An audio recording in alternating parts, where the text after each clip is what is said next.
The dust rises before dawn. 80,000 Roman soldiers stand in formation under the burning Apulian sky.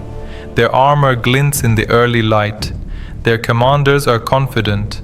Across the flat plains near the small village of Cannae, they see a smaller army, foreign, exhausted, far from home. They believe this will be the day Rome ends the war. They are wrong. It is August 2nd, 216 BC. The Second Punic War has already shaken the Roman Republic to its core. For 2 years, a Carthaginian general named Hannibal Barca has done the unthinkable. He has crossed the Pyrenees, crossed southern Gaul, and then, against all logic, crossed the Alps with elephants. Rome had expected invasion by sea. Instead, Hannibal descended from the mountains like a storm, and since that moment, nothing has gone according to Roman expectations. He defeats them at the river Trebia, then again at Lake Trasimene, where thousands of Roman soldiers are trapped against the water and slaughtered in the morning fog. Panic spreads through Rome. The Senate debates.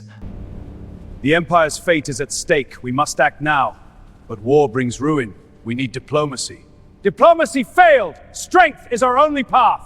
The people demand action. So Rome does what Rome always does. It raises a bigger army. By the summer of 216 BC, Rome assembles one of the largest forces it has ever fielded, perhaps 80,000 infantry and 6,000 cavalry. 2 consuls command it, Lucius Aemilius Polus and Gaius Terentius Varro, one cautious, one aggressive, and it is aggression that wins the argument. They march south to confront Hannibal near Cannae, a grain supply depot vital to Rome's war effort. They expect to crush him through sheer weight of numbers. Hannibal knows this. He studies the Romans carefully. He understands their pride, their discipline, their obsession with decisive battle. He also understands their weakness. Rome believes victory lies in pushing forward. Hannibal plans to let them. The battlefield at Cannae is flat and open, perfect terrain for Roman heavy infantry. The hot wind from the east blows dust directly into Roman faces. Hannibal positions his troops deliberately, Spanish and Gallic infantry in the center, African veterans on the flanks, cavalry on both wings. But there is something strange about his formation. His center is not straight. It bulges outward, forming a convex curve toward the Romans. It looks weak, exposed, vulnerable, and that is precisely the point. At dawn, the armies advance. Roman infantry presses forward in massive columns, tightly packed, shield against shield.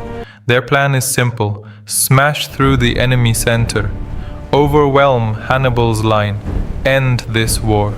They collide with the Carthaginian center in a deafening clash of metal and screams. The Gauls and Spaniards begin to give ground, step by step, bending backward under Roman pressure.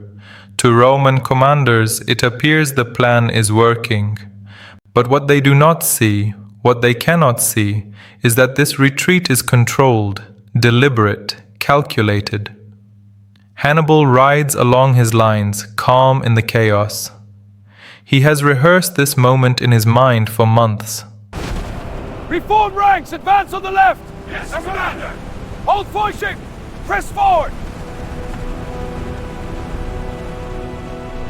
As the Roman infantry pushes deeper, the Carthaginian center slowly transforms from a bulge into a concave shape. The Romans surge forward into the pocket, eager, confident. They believe they are winning. Reality is closing around them. On the flanks, Hannibal's African infantry, disciplined veterans equipped with Roman-style armor captured in earlier battles, pivot inward. They had been holding back, waiting. Now they strike. Suddenly, Roman soldiers at the front feel pressure from the sides. Confusion spreads. Officers shout contradictory orders. The formation tightens further, compressing thousands of men into suffocating density, and then disaster strikes. On the wings, Hannibal's cavalry achieves swift victory. His Numidian horsemen and heavy cavalry smash the Roman cavalry and drive them from the field.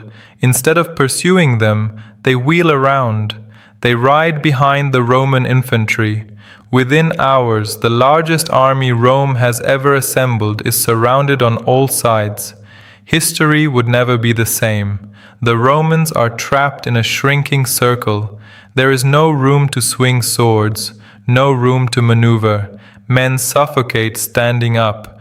Others are trampled. Panic replaces discipline. Hannibal's forces close in from every direction. This is not a battle anymore. It is an execution.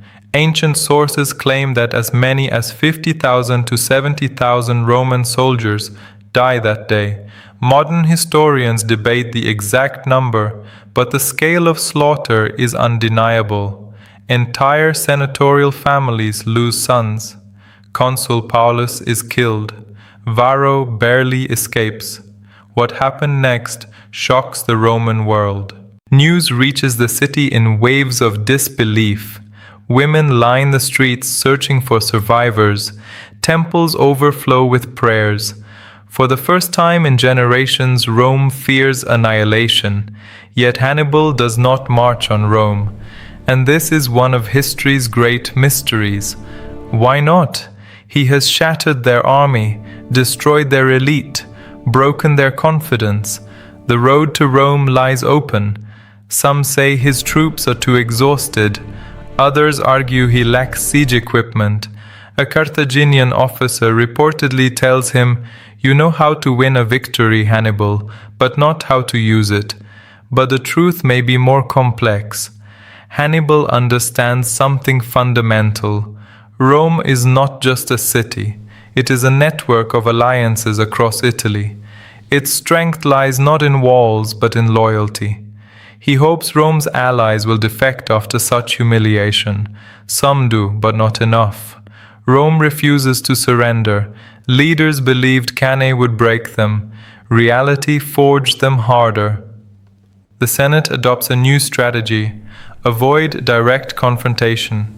Wear Hannibal down. Starve his momentum. Refuse to play his game again. It is a war of patience now. Hannibal remains undefeated on Italian soil for years. Yet reinforcements from Carthage are inconsistent. Political divisions weaken support. Rome rebuilds. And then, years later, the war shifts to Africa. A young Roman general named Scipio Africanus studies Hannibal's tactics carefully. He learns from Cannae. At the Battle of Zama in 202 BC, Scipio uses flexibility, cavalry superiority, and strategic adaptation to defeat Hannibal himself. The student outmaneuvers the master, but Cannae endures in military memory as a masterpiece of strategy. The double envelopment, encircling an enemy completely, becomes a textbook example studied for centuries. From Napoleon to modern military academies, commanders analyze that August morning. Two unexpected truths linger. First, many of Hannibal's African troops were equipped with Roman weapons captured in earlier victories. Rome was, in part, destroyed by its own armor. Second, despite the scale of the massacre, Rome did not negotiate. It did not sue for peace. It forbade public mourning to maintain morale. Even in catastrophe, it projected strength. Cannae was not just a battle of swords and shields. It was a battle of will. Hannibal proved that brilliance could humble an empire, but Rome proved that resilience could outlast brilliance. The plains of Cannae are quiet today. The wind still moves across the fields of Apulia. There are no monuments marking where tens of thousands fell. No grand ruins, just open land. But beneath that soil lies the memory of a lesson written in blood. Arrogance invites disaster. Strategy can overturn numbers. and even the greatest victory can fail to end a war. On that scorching August day, Hannibal humiliated Rome. He surrounded it, crushed it, nearly ended it, but in doing so, he awakened something far more dangerous, a wounded empire that refused to die. And in the long arc of history, survival often proves more powerful than genius.